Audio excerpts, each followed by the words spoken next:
இப்போ வந்து இல்லை இல்லை இது வைக்க முடியாது. நீங்கள் கீழே யார் கீழே உட்காடுறாங்க அவங்கள பிடிக்க சொல்லுங்கள். யார்? புலவர் கிருஷ்ணமூர்த்தி. அவர்கிட்ட கொடுப்போமா? இப்போ இதை இப்படி பாருங்க, இப்படியோ இப்படியோ பாருங்க. அந்த ஸ்ரீ தெரியுமா வச்சுக்கிட்டே இருங்க. நான் பேசி முடிச்சோன்னே வந்து வாங்கிக்கிறேன். ஒன்றும் காமிச்சா போதும். கேட் கார்டு தான். ஓகே.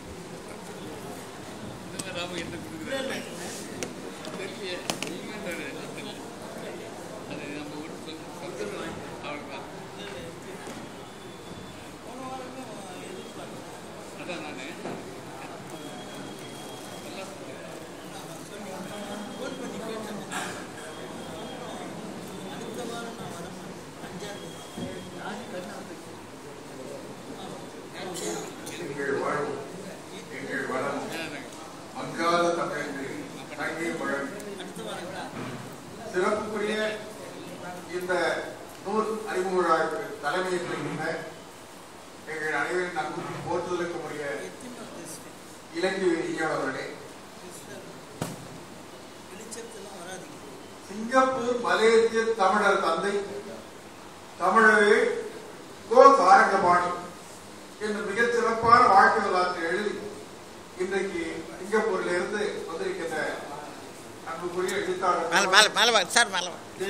சாரி அவர்களே,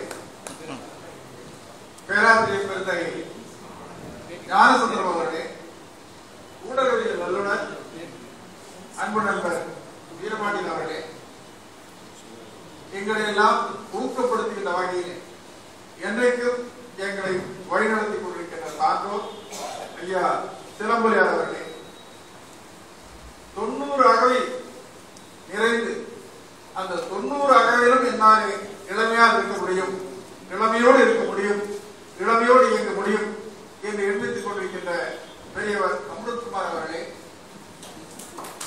90 வயது கூட்டத்தில் வந்திருக்கிறார். அதே மாதிரி இந்த கூட்டத்துக்கு வந்து சிறப்பித்திருக்கின்ற பாவல பெருமக்களே, எழுத்தாளர்களே, இலக்கிய ஆர்வலர்களே,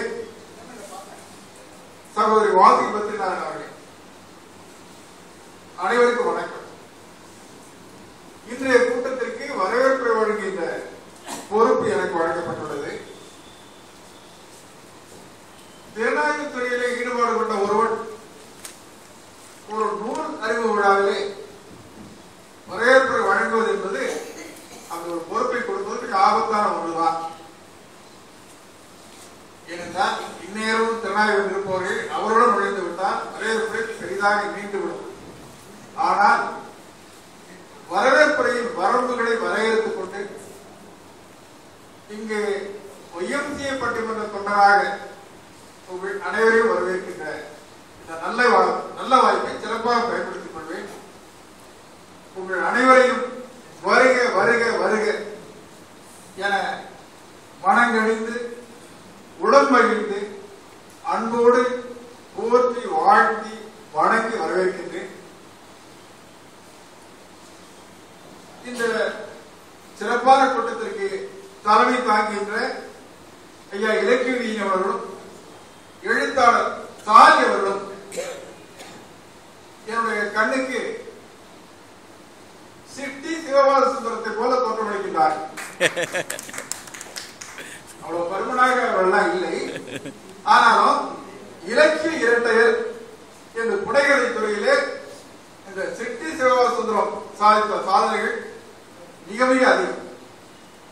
அவர்களோடு பழகிய ஒரு நல்ல வாய்ப்பையும் நான் பெற்றேன். எங்கள் கல்லூரிக்கு அடிக்கடி வருவார்கள், எங்கள் ஆய்வு மாணவர்களை சந்தித்து உரையாடுவார்கள். என்னுடைய நூலை பற்றிய பல கருத்துக்களை பரிமாறுவார்கள். 2 பேரும் எந்தவித தன்முனைப்பும் இல்லாமல் மிக எளிமையாக மிக இனிமையாக இந்நேரமும் கருத்துக்களை பரிமாறுவதிலேயே காலத்தை செலவழிக்கின்ற ஒரு நல்ல அறிஞர் பெருந்தைகளாக எழுத்துலகத்தில் திகழ்ந்தார். அந்த இலக்கிய இரட்டையரை போல இன்றைக்கு இனியவனையாவர்களும் சாலையாவர்களும் இன்றைக்கு நாம் கண்முன்னார் இலக்கிய இரட்டையராக திகழ்ந்தார்கள். ஐஸ்வரனை போல புனைகதை துறையில் ஈடுபடுபவர்கள் மிகச் சிறப்பாக அவர் அருமை உணர்வார்கள். நாம் அனைவருமே அவருடைய வாசகர்கள் என்கிற முறையிலே அவருடைய அருமை பெருமை நன்றாக உணர்ந்தார். இனியவர் ஒரு இலக்கிய வள்ளல் என்று குறிப்பிடத்தக்க ஒருவர். வள்ளல்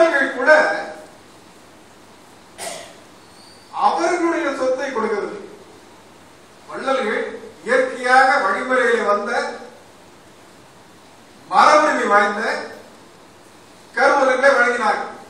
ஆனால் இனியவன் அவர்கள் வேடந்தாங்கல் என்ற ஒரு தொலைவான இடத்தில் இருந்து கொண்டு இளம் கவிஞர்களை, இளம் எழுத்தாளர்களை ஊக்கப்படுத்துகின்ற வகையிலே அவர்களுக்கு களம் அமைத்துக் கொடுத்து, மேடை அமைத்துக் கொடுத்து, அவர்கள் நூல்களுக்கெல்லாம் வெளியீட்டு விழாக்களை மிகச்சிறப்பாக தமிழக வரலாறு ஆழ பதிந்து வைக்க வேண்டும்.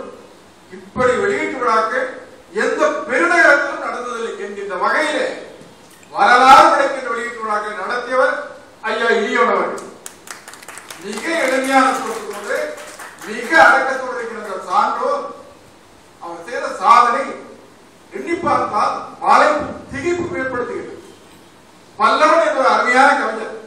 அந்த பல்லவன் மிகச்சிறந்த முற்போக்கு பார்வை வாய்ந்த ஒரு பாரதிதாசன் பரம்பரை கவிஞர். அந்த பல்லவனுடைய கவிதை ஒரு வெளியீட்டு விழா கவிக்கு அப்துல் கலாம் அவர்கள் எழுதினார். அந்த வெளியீட்டு விழாவிலே பல்லவனுடைய கவிதை 1000 படிகளும் அந்த விழாவிலேயே அப்பொழுதே விட்டு தீர்ந்து. தமிழ்நாட்டில் எங்கேயுமே இப்படி நடந்ததில்லை. அப்துல் ரஹ்மான் ஆச்சரியத்தோடு சொன்னாரா, இப்படியெல்லாம் நடக்கப்படுதுன்னா நான் இங்கேயே கூட வந்து வெளியீட்டு விழாக்கள் வைப்போமே, எங்களுக்கு இப்படி நடந்ததே இல்லையே என்று அந்த கவிக்கு அப்துல் ரஹ்மான் வியந்தார். அந்த வகையில் இளம் எழுத்தாளர் இளங்கவிஞர்களை மூத்த எழுத்தாளராக, மூத்த கவிஞராக மாற்றிய ஒரு மாபெரும் திறமிக்க வள்ளல் என்று அவரை சொல்லித்தான் ஆக வேண்டும். அவர் இருக்கின்றார் என்று தாட்சியை பார்த்து பாராட்டாமல் இருக்க முடியாது. உண்மையை சொல்லித்தான் ஆக வேண்டும். அந்த வகையில் ஒரு இலக்கிய வள்ளல் என்று போற்றத்தக்க ஒரு மாபெரும் தமிழ் சார்ந்தோர் இனியவன் அவர்கள். அவருடைய பழகின்ற வாய்ப்பு கிடைத்ததே ஒரு பெரும்பேறு என்று பலர் தெரிவித்த வகையில் அனைவரையும் ஊக்கப்படுத்துகிற பெருந்தகை பாரதிதாசன் பரம்பரை கவிஞர்களிலே ஒரு வரலாறு படித்த தாரா பாரதி.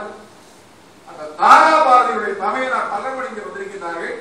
அந்த தாரா பாரதி என்கின்ற அந்த அக்கினி குஞ்சு ஒரு கவி ஞாயிறாக வளம் வந்தது நம்முடைய ஐயா இனியவன் அவருடைய விழாக்களால், அவர் முயற்சியால் தான்.